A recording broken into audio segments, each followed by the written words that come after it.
কি হয়েছে বলতো অনু, তোর চোখ মুখ এমন লাল হয়ে আছে কেন? অনু নাক টেনে টেনে বলল, না ভাইয়া তেমন কিছু হয়নি। আদনান বলল, তাহলে নাক টানছিস কেন? অনু বলল, এমনি। আদিল বলল, তোকে কেমন অস্বাভাবিক লাগছে, কি হয়েছে সত্য করে বল। অনু বলল, ট্রাস্ট মি ভাইয়া, কিছুই হয়নি। শ্রাবণ সবার জন্য শপিং করেছে। অনু বুঝতে পারছে না শপিং করার মানে, তাই সামান্তাকে জিজ্ঞেস করলো। সামান্তা বলল, আজ আমরা সবাই মামার বিয়েতে যাব, তোরাও যাচ্ছিস, আর এই জন্য তোদের আরো 2 দিন রাখা হয়েছে। অনু বলল, আমি যাব না প্লিজ। আরোহী বলল, কেন যাবি না? অনু বলল, এমনি। সামান্তা বলল, দেখ এমনি বললে তো আর হবে না, তোকে যেতে হবে মানে যেতে হবে। অনু একটা পার্পল কালারের মধ্যে পাথরের খচিত জর্জেট শাড়ি পরেছে, সাথে হাই হিল জুতা। অনুর একটা প্রতিভা খুব ভালো, ও শাড়ি পরতে জানে খুব সুন্দর করে।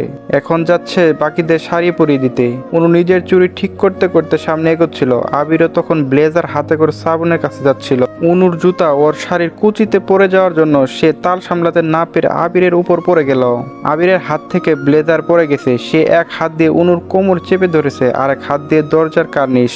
অনু এক চোখ বন্ধ করে আরেক চোখ খুলে আবিরের দিকে তাকালো। আবিরকে ওর দিকে ভুকুসকে তাকিয়ে থাকতে দেখে সে চট করে আবিরের থেকে দূরে সরে এলো। অনু বলল, আই এম এক্সট্রিমলি সরি, আসলে আমি লক্ষ্য করিনি। আমি বললাম, হ্যাঁ যখন তুমি আমার উপরে পড়বে তখন কিছু না, আমি পড়লেই তো নষ্ট খারাপ হয়ে যাই। অনু আবিরের খোঁচা দেওয়ার কথা শুনে মাথা নিচু করে নিল। আবিরও ব্লেজারটা তুলে সেখান থেকে চলে গেল। অনু বলল, হাই আল্লাহ, আমার সাথে কেন এমন হয়?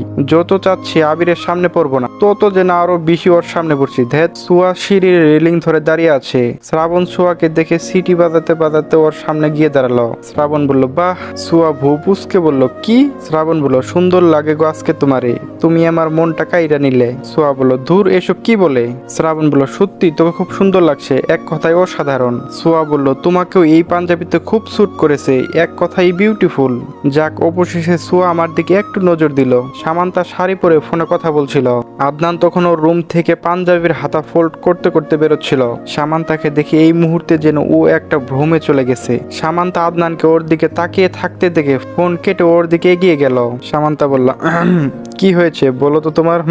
আদনান বলল, নাথিং সামু, তোকে খুব সুন্দর লাগছে। সামান্তা বলল, আমি জানি, তবে তুমি কি জানো তোমাকে আমার চাইতে কত গুণ বেশি সুন্দর লাগছে? সামান্তা কথাটা বলে মুচকি হেসে চলে গেল। আদিল রুমে আয়নার সামনে দাঁড়িয়ে পারফিউম দিচ্ছে, আর আরোহী দরজায় হেলান দিয়ে দাঁড়িয়ে আছে। আদিল বলল, এত সময় ধরে দাঁড়িয়ে আছিস কেন?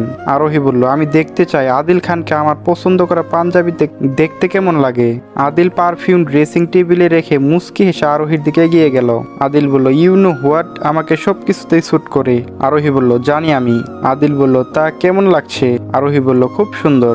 গাড়ি ঠিক করা হয়েছে দুইটা, একটাতে বড় আর একটাতে ছোটরা। অনু গাড়িতে উঠে দেখলো সিট ফুল, ওর বসার জায়গা নেই। অনু বলল, এ কি, আমি কোথায় বসবো? সামান্তা বলল, ফ্রন্ট সিটে। অনুর সামনে তাকিয়ে দেখলো আবির ড্রাইভিং সিটে বসে আছে। অনু বলল, ইম্পসিবল, আমি ফ্রন্ট সিটে বসে যেতে পারবো না, প্লিজ সামু তুই যা। সামান্তা বলল, পারবো না। আমি বললাম, সামু রুহি বেশি নেকা ভালো লাগে না, ওর যাওয়ার হলে যেন তাড়াতাড়ি সিটে বসে পড়ে, না হলে যেন চলে যাই, আমি টাইম লস করতে পারবো না। অনু আবিরের কথা শুনে রেগে গাড়ির দরজা খুলে ধপ করে ফ্রন্ট সিটে বসে গেল। আবির অনুর দিকে তাকিয়ে ওর অজান্তেই মুচকে হাসলো। আবিরকে হাসতে দেখে বাকিরাও সবাই হেসে দিল। সবাইকে হাসতে দেখে আবির ওদের দিকে রাগী দৃষ্টিতে তাকিয়ে গাড়ি স্টার্ট দিল। আবির ড্রাইভিং করছে আর অনুর দিকে আর চোখে তাকাচ্ছে। অনু একবারের জন্য আবিরের দিকে তাকায়নি, গাড়ি জানালা দিয়ে বাইরের দিকে তাকিয়ে আছে। অনু গাড়ি থেকে নামতে যাবে, হঠাৎ আবিরকে ওর খুব কাছে দেখে ভীষণ ঘাবড়ে গেল। আবির অনুর দিকে এগিয়ে যাচ্ছে। অনু আবিরের দিকে একবার তাকিয়ে চোখ বন্ধ করে নিল। এই মুহূর্তে অনু একেবারে ফ্রিজ হয়ে গেছে, নড়াচড়ার শক্তি পাচ্ছে না। অনেকক্ষণ হয়ে গেছে। অনু চোখ খুলে দেখলো আবির বোতল থেকে পানি খাচ্ছে। অনুর কাছে এবার স্পষ্ট হলো আবির পানির বোতল নেওয়ার জন্য অনুর দিকে এগিয়ে এসেছিল, কারণ বোতলটা অনুর পাশে একবার মিনি ব্যাগে রাখা ছিল। অনু বিরক্তি হয়ে গাড়ি থেকে নেমে একাই বকবক করছে। বাকিরা সবাই আগে চলে গেছে, এখান থেকে ওদের মামার বাড়ি হেঁটে হেঁটে যেতে হবে। আবিরও গাড়ি থেকে নামছে না। অনু আবিরের দিকে বিরক্ত দৃষ্টিতে তাকিয়ে নিজের সামনে এগিয়ে যেতে লাগলো।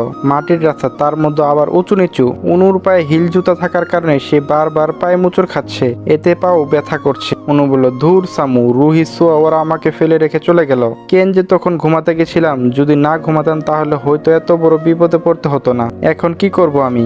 অনু এবার জুতা হাতে নিল। বর্ষাকাল হওয়াতে রাস্তার চারিপাশে খাল বিল সব পানিতে টুইটুম্বর। অনু চারিদিকে দেখছে আর হাঁটছে। অনুর দৃষ্টির সামনে পড়তে দেখলো পানার উপরে একটা হলদেটে সাপ গোল হয়ে বসে আছে।